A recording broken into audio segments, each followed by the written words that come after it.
Bom, gente, vamos lá então. Essa aula de DST, como eu falei, é desdobrada em duas aulas, então já vou aproveitar nessa mesma oportunidade para a gente já fazer a segunda parte aí da nossa aula sobre as doenças sexualmente transmissíveis. Eu falei na primeira parte aí sobre as condições mais frequentes, mais encontradiças no ambulatório do dia a dia, que é o gonococo, que é a clamídia, que é a sífilis, né? Nós vamos falar de algumas outras hoje, algumas mais raras, outras comuns, como o HPV e o herpes, mas assim, muitas vezes graves também, né? Então vamos ver algumas possibilidades aqui, ó.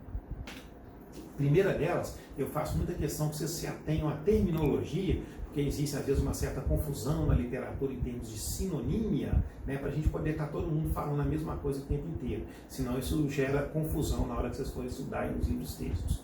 Primeira condição que nós vamos ver nesse segundo tempo aqui da nossa aula sobre DSTs, então, é uma condição chamada de linfogranuloma venéreo, né?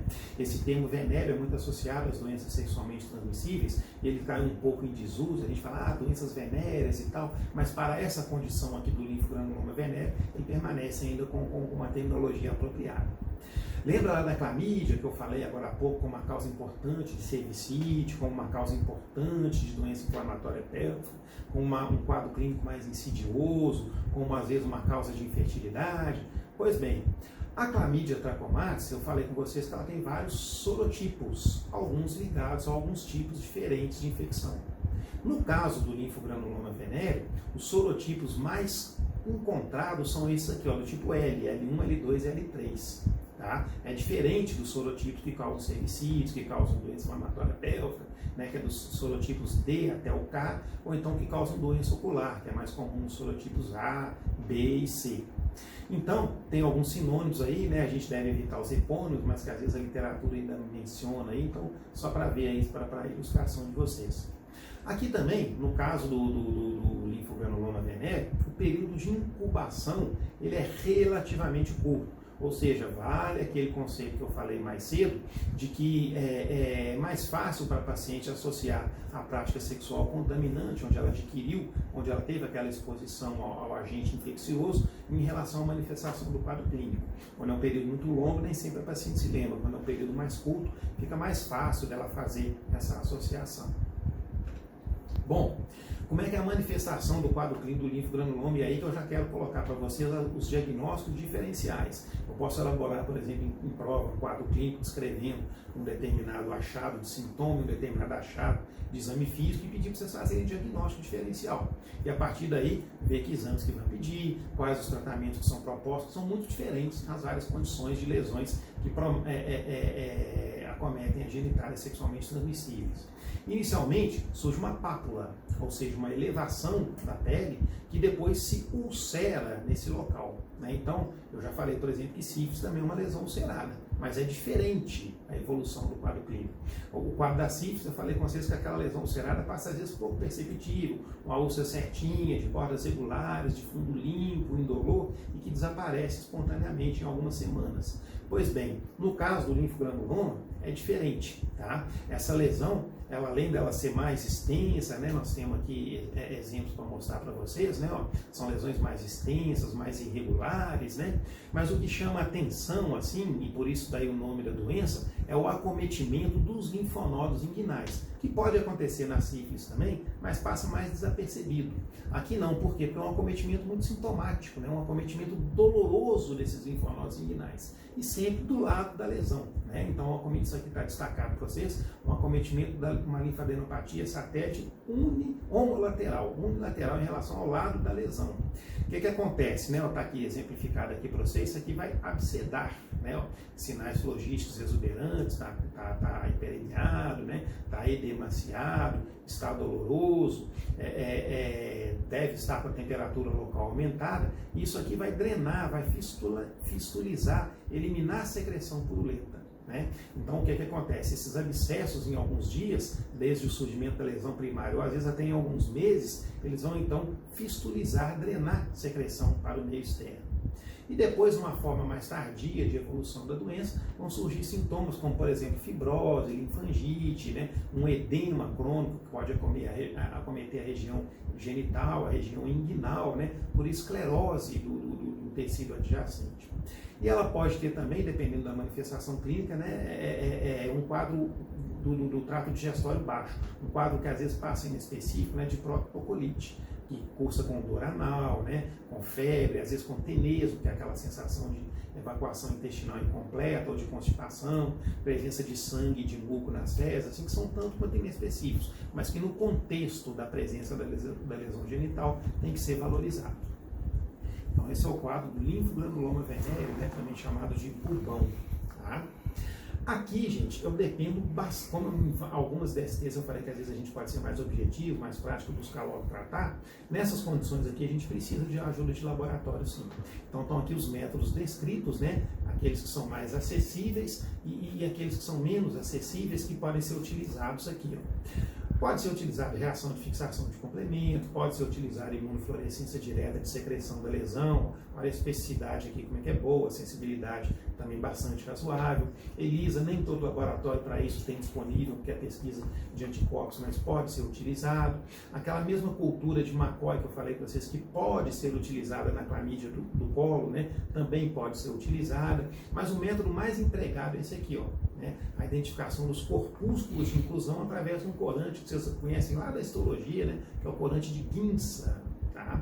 É um dos métodos mais utilizados, né? Então ele identifica esses corpúsculos de inclusão aqui, ó. Isso é um esfregaço citológico recolhido da própria secreção da lesão, né, da própria lesão ulcerada, onde é corado por esse corante especial que vocês conhecem lá da histologia, da patologia, o corante de Ginsa, e identifica esses corpúsculos de inclusão aqui, ó. Que nada mais são, né? Nós vimos que o microorganismo ele é intracelular.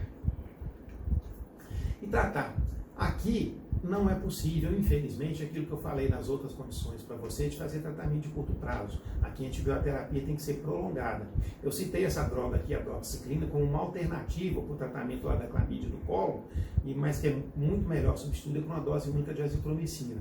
Isso não vale para o linfogranuloma, que também é uma doença causada por clamídia, embora outro sorotipo. Aqui eu tenho que usar uma antibioterapia prolongada. Então, dose de escolha é a doxiciclina, que é um antibiótico do grupo das tetraciclinas, nessa posologia aqui, 100 mg de 12 em 12 horas por 21 dias. Né? Uma posologia mais desconfortável, às vezes difícil da paciente aderir. Vão lembrar que aqui tem que tratar parceiro também. Né? E as alternativas, eritromicina, sulfa, né? Mas todas elas de tratamento prolongado. Né? Ó, por exemplo, aqui a posologia é mais desconfortável. Imagina tomar remédio 6 horas, 21 dias. A maioria de nós não dá conta disso. Esquece dose, tem efeitos colaterais, larga para lá. Né? A gente tem que sempre tentar beneficiar a paciente, mas ainda não inventado, no caso específico do linfogranuloma, um tratamento de curta duração que seja eficaz. Tem essa alternativa aqui, olhando meio sumido aí do mercado, né? O tianfenicol é um produto granulado, né? Que tem uma posologia razoável de 8 em 8 horas e tem um tempo de uso um pouquinho mais curto, 14 dias. Mas são tratamentos alternativos. A droga de escolha é realmente a doxiciclina, um antibiótico do grupo das tetraciclinas, de 12 em 12, por um período prolongado de 21 dias, tratando o paciente.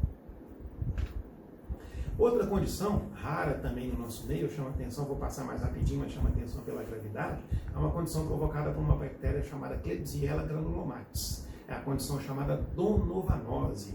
Klebsiella, todo mundo sabe que é um bacilo, né, que é negativo, vem lá da microbiologia, e aquilo que eu falei com vocês, olha os sinônimos aqui, que às vezes confunde a nomenclatura na hora de você estudar em casa, né, o granuloma inguinal, o granuloma venéreo, a outra lá que eu falei era linfogranuloma venéreo, mas tem quem chama também de linfogranuloma inguinal. Para evitar essas confusões, vamos usar o nome que a gente ficou mais específico aqui na literatura, né, de donovanose, tá? Tem um período de incubação mais longo, ou seja, é mais difícil a paciente associar o ato sexual contaminante à manifestação do quadro clínico, pode ir de 1 mês até 6 semanas. Né? Felizmente é menos contagiosa, né? Não é também de transmissão exclusivamente sexual, conceito que eu falei no início da aula. Né? É uma doença que acomete mais a população masculina, principalmente a população de condição socioeconômica desfavorável, e menos frequente no Brasil, então vou passar um pouquinho mais rápido por ela, mas faz parte do nosso diagnóstico diferencial. Principalmente por quê? Porque a lesão genital tem semelhanças e diferenças em relação às outras duas condições que nós falamos, da sífilis e do linfogranuloma.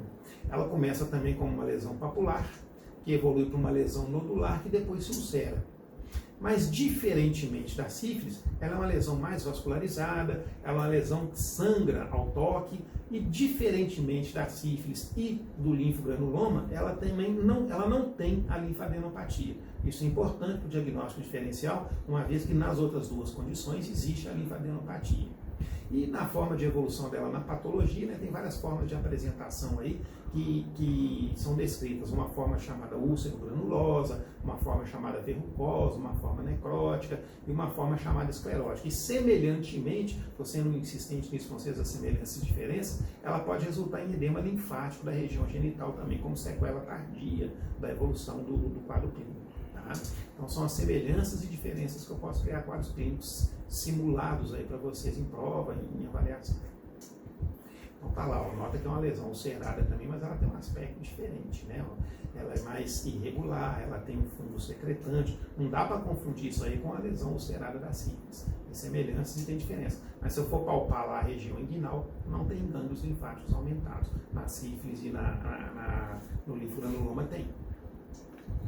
Outro exemplo aí para vocês, né? São lesões assim mais extensas, tá? Aqui eu também preciso de laboratório para me ajudar no diagnóstico diferencial. Eu dependo um pouquinho aqui também, tá? Lembra lá do corante de Guinness que eu acabei de falar aqui agora para o diagnóstico de linfogranuloma? Ele pode ser empregado também nesse diagnóstico, só que aqui eu não tenho uma amostra citológica, não é que eu vou colher da lesão ulcerada, não. Aqui eu tenho que ter uma amostra tecidual, histológica, eu tenho que dar uma biopsiada naquela lesão ali e enviar para o patologista, né, onde ele vai identificar com o mesmo corante de Guinness aí, ou com outros corantes que eles utilizam lá, corpúsculos, né, chamados corpúsculos de Donovan, aqui representados na figura aqui. Então nota que isso aqui é um esfregaço, não é um esfregaço citológico, é uma amostra histológica, eu tenho que biopsiar um pedacinho da lesão para poder fazer esse diagnóstico. E mais raramente podem ser empregados, embora o FDA nem ele ainda recomenda, os métodos de biologia molecular, né? Esses métodos de biologia molecular que eu tenho falado com vocês, a questão da acessibilidade e do custo, mas a grande sensibilidade e especificidade que eles pesquisam mesmo o material genético do micro-organismo. Então, se eu encontro material genético do micro-organismo numa amostra colhida, por exemplo, da lesão, ou numa amostra de sangue, é sinal de que existe aquele micro-organismo. Por isso, os métodos de biologia molecular são muito úteis, muito empregados, embora a acessibilidade e o custo não facilita a vida da gente para uso prático aí no ambulatório. Tratar é muito semelhante. Aqui, se você errar o diagnóstico, vale aquela coisa que eu falei para vaginose e tricomoniase numa aula passada aí, né? A droga de escolha é a mesma doxiciclina do linfogranuloma, usada no mesmo intervalo e por um período que pode ser um mínimo, né, igual de 21 dias ou até mais para frente, até a paciente melhorar, de bioterapia de longo prazo. Existem ainda alternativas, né? Então a mesma sulfo, a mesma eritromicina que eu falei para vocês, todas por tempo prolongado, no mínimo 21 dias, isso dificulta a adesão da paciente e muitas vezes do parceiro também, né? Essas coisas aqui a gente tem que propor abstinência sexual, tem que propor abstinência de bebida alcoólica nesse tratamento, então penso transtornos que às vezes causam nas vidas das pessoas, mas a gente tem que ser efetivo no nosso tratamento. Então sobre a Donovan, só passando rapidinho que ela é mais rara aí. Diferentemente dessa aqui, que já é um pouco mais comum, vocês vão encontrar aí no ambulatório, né? A condição chamada cancro mole, para diferenciar da sífilis, que é chamada de cancro duro. O agente aqui é um hemófilos, né? Como eu falei também no início da aula, hemófilos do Crey. Existem sinônimos também aí que nós vamos deixar de usar epônimos, né? É a pessoa que descreveu na história da medicina aí a lesão, ou identificou o micro-organismo, né? Vamos usar a expressão cancro mole, que é consagrada em literatura. Aqui, o período de incubação é mais curtinho. É mais fácil para o paciente também associar a manifestação do quadro clínico ao ato de exposição.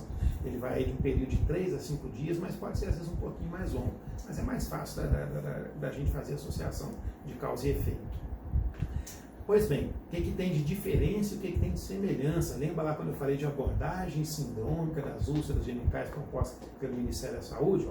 Aqui as lesões são extremamente dolorosas, diferente da sífilis, não endurecidas, diferente da sífilis, de contornos irregulares, semelhante, por exemplo, à donovanose, semelhante ao linfogranuloma, são secretantes, semelhante, por exemplo, ao linfogranuloma, e tem fundo sujo, diferente da sífilis, mas semelhante às outras. Olha como é que as coisas vão dificultando um pouquinho para a gente fazer diagnóstico diferencial. E existe acometimento inguinal unilateral, na maioria dos casos, podendo ulcerar, o que é semelhante em algumas condições aqui, que eu falei nesse segundo tempo da aula, mas é diferente da sífilis. Também é muito comum em homens, né? Pode se encontrar aí no pênis, na glande do pênis, né? É mais comum até em homens do que em mulheres, mas em mulheres também, né? Então aquela lesãozinha que vocês estão vendo ali, ó. Né? Só que é extremamente dolorosa, né? Eu brinco assim que você faz esse diagnóstico quando a paciente abre a porta, né? Ela já entra mancando ali, vamos dizer, se não for bartolinite, pode procurar que é cancro mole. A lesão é muito sintomática, incomoda demais a paciente, muito dolorosa. Bom, aqui o diagnóstico também não precisa de recorrer a métodos laboratoriais muito sofisticados, não. Existe método de biologia molecular, PCR, IRCR, reações em cadeia da ligase e da polimerase, existe pesquisa de anticorpos utilizada em estudo epidemiológico, mas na prática, o bom e velho GRAM, baratinho, qualquer laboratório minimamente estruturado tem condição de fazer. Quando a gente trabalha com DST, eu estava esquecendo de falar isso com vocês, é bom a gente ter um laboratório com o qual a gente está mais acostumado, tem a familiaridade com o patologista, com a pessoa que está olhando, às vezes você liga para ele ou ele liga para você, ó, o que eu estou vendo aqui bate com o que você está suspeitando ou com o que você descreveu aqui no seu pedido de exame. O pessoal é meio imaginativo nessas imagens aí, mas as lesões elas são descritas assim, ó, como encardume de peixe, ou impressão digital, ou paliçada, né? Eu acho assim meio imaginativo, mas parece mesmo, né? Um pouquinho assim, né? Impressão digital, ou encardume de peixe, ou paliçada. Na verdade, né, são o quê? Os cocobacilos gram-negativos identificados, corados pelo gram. Então não é difícil de fazer esse diagnóstico aí para o laboratório também não. Batendo, como você viu lá com um quadro clínico muito exuberante, o diagnóstico está facilmente fechado, o paciente pode ser facilmente tratado. Não tem muita sofisticação. Tratamento tem várias opções aqui, ó, todas elas com efetividade, lembrando sempre que a gente deve buscar aquilo que é mais a paciente possa ter melhor adesão. A mesma azitromicina que vocês conhecem lá para a clamídia do colo pode ser utilizada, a mesma ceftriaxona que vocês já viram lá que pode ser utilizada para o gonococo também é uma opção. O tianfenicoco, eu falei para vocês aí que está meio sumido aí, mas acho que já andou retornando aí para o mercado, né? Todas são drogas utilizadas. As quinolonas a gente tem tido mais limitações com ela ultimamente pelos trabalhos que eu falei com vocês, que mostravam algum problema com a segurança, mas todas elas são descritas aí para uso. E sempre que possível é melhor para a paciente a gente usar um tratamento de dose única e para o parceiro também, do que usar um tratamento prolongado aqui. Tá? Mas todas são alternativas válidas aí. E não precisa de drenar o abscesso, né? O bubão que vai surgir aqui, que ele nem sempre surge, ele é menos evidente do que nas condições anteriores e não necessita nem deve ser realizado nenhum tipo de incisão e de drenagem cirúrgica. Outra DST, só tem mais duas para a gente falar e para a gente concluir o nosso conteúdo. Falar um pouquinho do herpes, que ele é muito importante. Eu não cheguei a abordar herpes com vocês na aula de infecções congênitas, que eu só fiz a primeira parte do conteúdo de obstetrícia, mas eu vou falar em outra oportunidade de novo com vocês, quando eu estiver falando aí da segunda parte de infecções congênitas. É extremamente conhecido da população também, né, essa infecção pelo herpes. É uma das DSTs mais prevalentes no mundo inteiro aí, né? Então, estatística americana, se você buscar a estatística brasileira, que às vezes ainda não é tão confiável quanto, né, grande parte da população já teve contato com herpes vírus aí. Bom, o diagnóstico de herpes vírus ele é mais difícil de ser feito na primeira infecção, tá? Mas ele é muito fácil de ser feito porque é uma doença que tende à recorrência, né? As próprias pacientes praticamente se autodiagnosticam, porque elas têm aquilo uma vez e outra e outra e outra e sucessivamente, né? Então, na maioria das vezes, assim, ninguém pode fazer diagnóstico à distância, né? Isso não é ético, não é correto, mas a gente já tem noção de que a recorrência é uma característica importante da infecção pelo herpes. A prima infecção é que às vezes passa mais difícil, às vezes a gente não pensar nela, mas como ela pode dar sintomas ou não, às vezes ela é assintomática, mas frequentemente ela dá sintomas, então a gente pensar nessa possibilidade aí, lembrar desse diagnóstico para a gente poder identificar, tratar corretamente. É uma doença de transmissão por solução de continuidade, ou seja, a pele tem que ter algum tipo de lesão, pele ou mucosa, né?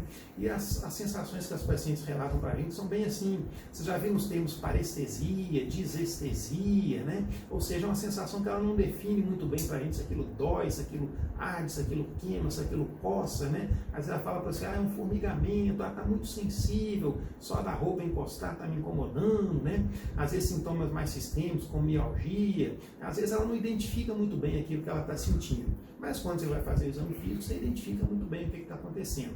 Normalmente é uma lesão elevada, papular, que depois adquire um conteúdo líquido, né, que é a definição em dermatologia que você sabe de vesículas, e depois essas vesículas se rompem, né, liberam o seu conteúdo e se abrem lesões ulceradas que são extremamente dolorosas, que podem ser únicas ou extensas.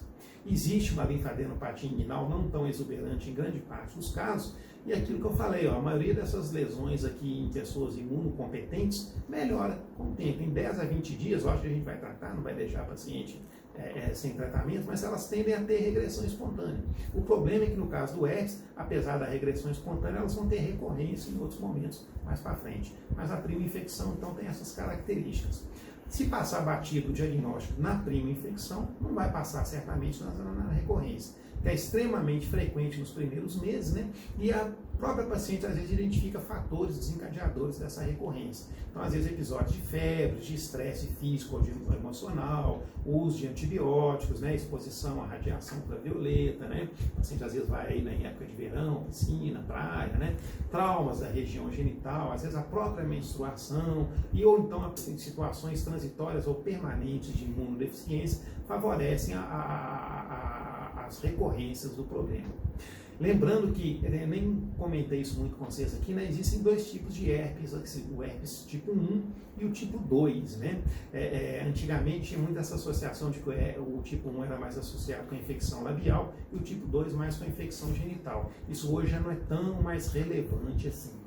O que chama a atenção na questão das recorrências é que o quadro clínico ele é menos intenso do que na prima infecção. Então a paciente muitas vezes já sabe o que é. Ele dura um pouquinho menos de tempo, né? O outro lá eu falei 10 a 20 dias, esse aqui 4 a 12 dias, e tende também, mesmo que você não fizer nada, é lógico que nós vamos tratar, mas se você não fizer nada, ele desaparece também. O problema é que volta. A recorrência é muito frequente. E é isso que muitas vezes incomoda a paciente, que nós vamos falar aqui do tratamento. Então está ali um exemplo de lesão, né? A sensação que a paciente tem aqui é meio assim, isso me incomoda, isso está meio que ardendo, está meio que coçando, está meio que doendo, às vezes ela não define isso muito bem. Mas eu vou lá e vejo essas lesões intermediárias, né? Podem ser lesões difusas ou podem ser lesões mais localizadas, né? E que vão depois se ulcerar, podem confluir, eventualmente tem infecção secundária, no estado mais adiantado da evolução, né? Pode ter também. Então, o que a gente usa do ponto de vista diagnóstico para o herpes? Tem que misturar um pouquinho de clínica com laboratório. O diagnóstico clínico depende muito da fase, né? É muito fácil fazer na recorrência. Às vezes, na prima infecção, é menos sensível, menos específico, às vezes.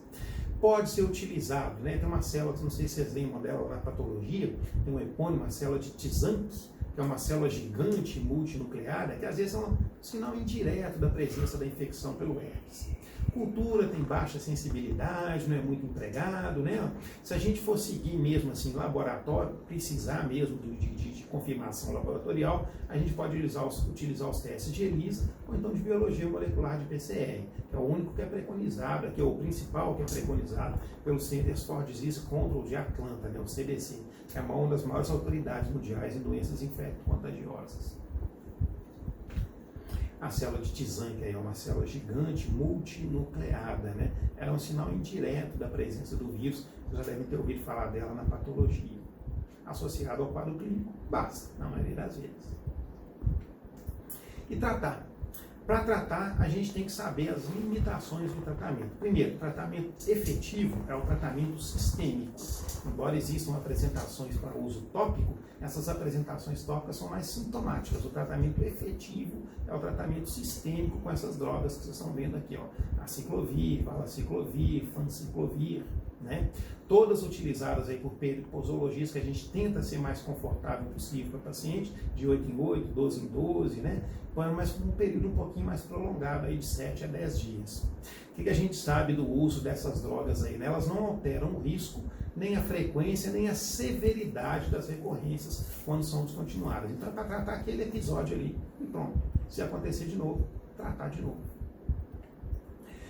E na recorrência a gente pode utilizar as mesmas drogas, porém em períodos mais curtos aqui um pouquinho. Né? Então, ao invés de usar 7 a 10 dias, eu posso usar 5 até 3 dias. Vocês notam aqui que se eu aumentar a dose posológica, a tomada, eu aumento o tempo. Tá? Se eu usar doses menores, aí eu posso usar por tempo mais curto aqui. Ó, tá? Então, por exemplo, eu tenho a opção de usar a ciclovir 400 de 8 em 8 por 5 dias. Mas eu posso usar também 800 de 12 em 12. Aumentei aqui a dose aqui, mas aumentei também o intervalo pelo mesmo tempo. Tá? Tem efetividade semelhante a esses esquemas, é bom a gente acostumar com um ou outro aí mais fácil, para que o paciente possa ter melhor adesão e pronto.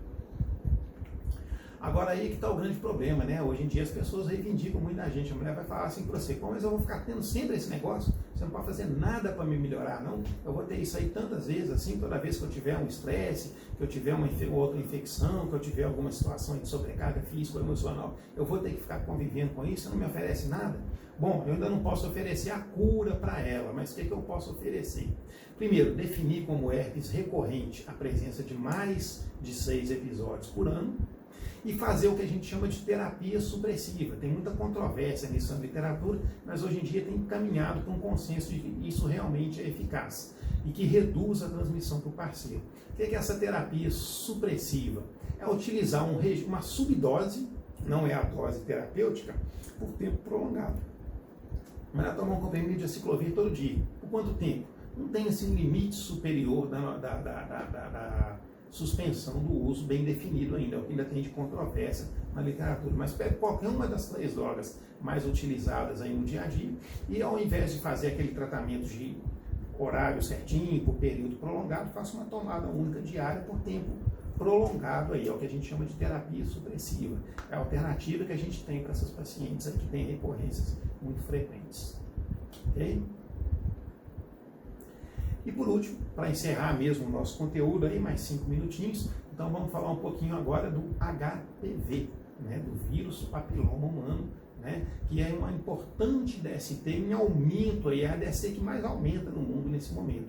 O herpes ainda é muito prevalente, né, mas em termos de aumento da incidência, o HPV hoje é mais relevante aí. Tá? Você já conhece o vírus HPV, provavelmente, da microbiologia, né? É um vírus que tem aí dezenas, talvez centenas de sorotipos com diferentes potenciais de carcinogênese, que eu falei no início da aula, a associação com as DSTs tem, particularmente o HPV, tem uma grande associação com o câncer de colo uterino, tá? O HPV, ele está associado a uma DST, nós não vamos falar muito do conteúdo oncológico, isso é algo que nós vamos ter no 8º período, foi uma aula que eu gravei também em EAD ontem com o pessoal do 8º, nós vamos nos limitar hoje às lesões genitais que ele promove como DST, e não como tardias, como evolutivas, como câncer de colo uterino, que é objeto da gente no próximo período. Geralmente são lesões o quê? Lesões verrucosas, né? Às vezes pequenas, às vezes poucas, às vezes muitas, às vezes disseminadas, né? Com acometimento de toda a região genital e adjacência. Então pode ser acometida a vulva, a vagina, o períneo, a região perianal, raiz das coxas, inclusive às vezes outros locais, dependendo das práticas sexuais, né? Cavidade oral, né? Já foi descrita, né? Descrita assim, visualizada aí no dia a dia, né? E no órgão genital masculino idem, né? Muitas vezes passa despercebido pela paciente, às vezes são um exame ginecológico mais cuidadoso, às vezes são as verruguinhas muito pequenininhas, né? O paciente às vezes tem dificuldade de perceber aquilo. Eu me lembro assim, sempre citando esse caso para você, às vezes vai falar, eu estou sentindo que aqui está áspero, que aqui está diferente, né? Você vai examinar e encontra mesmo alguma dessas lesões verrucosas ou papulares, às vezes aqui. Tem até o termo, quando é pápula, a gente papulose boenoide, faltou um N aqui no slide. Então são essas lesões que vocês estão vendo aí, né? Ó, bastante sugestivas aí. Eu posso às vezes ter uma só aqui, pronto, não é nada. Mas posso ter um monte aqui. O exame ginecológico, na inspeção, a gente deve olhar direitinho a face interna e externa, os grandes pequenos lábios, região perineal, que é a mais acometida aqui, eventualmente região perianal, raiz das coxas. É uma lesão muito de contato, né? A forma aí de onde já é uma lesão mais papulosa e mais pigmentada, né, chamada de boenoide. Geralmente são lesões de evolução mais lenta um pouquinho. Bom, o diagnóstico do condiloma ele é eminentemente clínico. É bater o olho e ver que é aquilo, lesões verrucosas conforme descrito. Eventualmente, você pode até buscar a confirmação por exame histopatológico, mas não é necessário para tratamento na maioria dos casos. Lembrando que, eu vou falar para vocês também no período que vem do câncer de vulva, que não é um dos cânceres ginecológicos mais frequentes, que tem formas de apresentações verrucosas que às vezes confundem. Então toma cuidado com a população que você está olhando também. É uma paciente jovem, que tem vida sexual ativa, às vezes tem mais parceiros e tal, é mais provável que aquilo seja um condiloma. Não, uma paciente mais idosa, 60 e tantos anos, às vezes já não tem atividade sexual, aparece com uma lesão verrucosa na região genital, eu tenho que me preocupar mais que aquilo possa ser câncer de vulva e realmente precisar da confirmação histopatológica. Tá? Então a biópsia pode ser dispensada em algumas situações, mas às vezes ela pode ser necessária em outras situações, conforme o perfil da paciente. A citologia vem indiretamente, né? Do mesmo jeito que eu falei agora há pouco da célula multinucleada de Tizan, que no caso da infecção pelo HPV, a citologia vem uma célula muito conhecida de vocês aí da patologia também, que é o coilócito, né? A coilocitose. A identificação da coilocitose não é patognomônica, não é específica, mas é bastante sugestiva de infecção pelo HIV. E hoje utiliza-se cada vez mais, eu falei isso na aula de propedêutica de colo do 8º período, né, os métodos de captura híbrida, de hibridização, que me permitem genotipar o vírus e saber qual que é o sorotipo. Isso é muito útil. Tanto é que, do ponto de vista isso ainda não foi incorporado pela saúde pública, eu comentei isso na aula de ontem, mas a Federação Brasileira das Associações de Ginecologia e Obstetrícia, a FEBRASO, já recomenda isso como uma prática habitual para consultório, e fazer a tipagem do vírus através da captura híbrida, da hibridização. Não para consultório, para todo mundo, né? Só que assim, vai demorar muito pelo custo que tem isso aí, pela disponibilidade, pela acessibilidade, que isso se torna uma rotina no Sistema Único de Saúde. Mas saiu um número recente aí da revista Fêmea, essa recomendação da FEBRASO. Bom, feito o diagnóstico, então precisamos tratar essa paciente. Existem várias possibilidades. Lembrando que nós não temos tratamento etiológico para o HPV, nós temos tratamento da lesão que o HPV provoca. Tá? Então, o vírus em si, a pessoa tende a ficar portadora dele ou ele pode até desaparecer dependendo da imunidade da paciente, mas não existe um antiviral específico. O que existe é tratar a lesão que ele provoca na paciente por vários métodos. Cada um deles tem vantagens e desvantagens, riscos e benefícios, como tudo que a gente faz na vida. Né? Então, tem que considerar o quê? A disponibilidade do método. Eu tenho, por exemplo, um criocautério para poder utilizar por congelação? É uma alternativa. Ah, não, mas eu tenho só eletrocautério. Não, então também é uma alternativa. Tá? Ah, eu posso mandar manipular o ácido tricloracético com produto de manipulação? Pode, é uma excelente opção, custa baratinho. Vantagem, né, custo baixo. Desvantagem, às vezes requer, principalmente com aquelas lesões mais extensas, várias aplicações, né? Provoca às vezes queimadura, tem que ir devagarinho, aplicando pouquinho por pouquinho, o paciente volta, vai embora 4, 5, 6 dias, volta para aplicar um bocadinho. Então, às vezes, para lesões extensas, se eu falar e fizer uma exérese cirúrgica, por exemplo, eu posso ser mais eficaz. Mas às vezes já demanda uma estrutura hospitalar, que eu não tenho no consultório. Ou seja, tudo isso tem que ser levado em conta aqui. Disponibilidade, preço, aonde que estão as verrugas, né? A extensão, a experiência do profissional. Se perguntar, por exemplo, tem prática de ambulatório grande, eu sempre usei muito ácido cloracético. A maioria dos casos eu consigo resolver. Manda manipular 80%, 90%, cuidado com isso. Isso não pode ser aplicado por qualquer um, só por um profissional de saúde habilitado, porque isso provoca um ácido forte, corrosivo, né? Eu brinco que se pingar na palma da mão, sai do lado de trás. Tem que tomar cuidado com essas coisas. Mas assim, resolve a maioria dos casos, é seguro para aplicar em gestante. Eu tenho pouca experiência com a podofilina, hoje até está sendo mais utilizada a podoflutoxina, que é o extrato purificado da podofilina. E tem esse método aqui, ó, que é mais novo, o Imiquimod, tá? Eu já andei falando dele também na aula que eu dei para o 8º período. O Imiquimod, esse agente aqui que já está presente aí no mercado há alguns anos, quando ele foi lançado ele era caríssimo. Hoje em dia ele já é mais acessível, a partir do momento em que quebra as patentes do laboratório, surgem os similares, né, ele se torna de custo mais acessível, são os sachezinhos que a própria paciente pode aplicar. Então essa é uma vantagem muito grande. Tá? Detalhes, o próprio fabricante até hoje não recomenda a aplicação do Imiquimod em mucosa, só em lesão de pele. E vocês vão convir comigo que na região genital, diferenciar pele de mucosa às vezes é muito difícil. Tem gente que aplica em mucosa, tem sim, mas o próprio fabricante até hoje tem alguma reserva quanto a isso. Tá? Mas grande vantagem, pode ser aplicado pela própria paciente em casa. Né? né? Então, se a paciente tem um nível socioeconômico melhor, um nível sociocultural melhor, ainda um pouquinho caro, você vai prescrever, ela vai tratar em casa, em vez de ficar vindo no ambulatório todo dia, interferindo com a rotina dela. Então, quando existe um monte de tratamento, é porque cada um tem uma vantagem, cada um tem uma desvantagem. Por exemplo, dermatologista lida muito bem com crioterapia, cirurgião lida bem com exame cirúrgico, com a eletrocoagulação, ginecologista lida bem com ácido cloracético, alguns com a podofitoxina. Então, cada um tem vantagem e desvantagem. Seguir aquilo que você tem mais familiaridade e o que possa mais beneficiar a paciente. E hoje, né, já disponível aí, também falei isso na aula do 8º período e vou reforçar com vocês, a questão da vacina para o HPV, que hoje foi aí incorporada, felizmente, ao calendário vacinal, né, e que tem sido recomendada aí, né. O ideal, vou até corrigir isso aqui no slide, eu fiz uma revisão, mas passou batida aqui, originalmente ela tinha essa indicação aqui de 9 a 26 anos de idade, hoje o calendário vacinal botou na adolescência, né, preferencialmente antes do início da vida sexual, ou seja, antes que a menina tenha contato com HPV.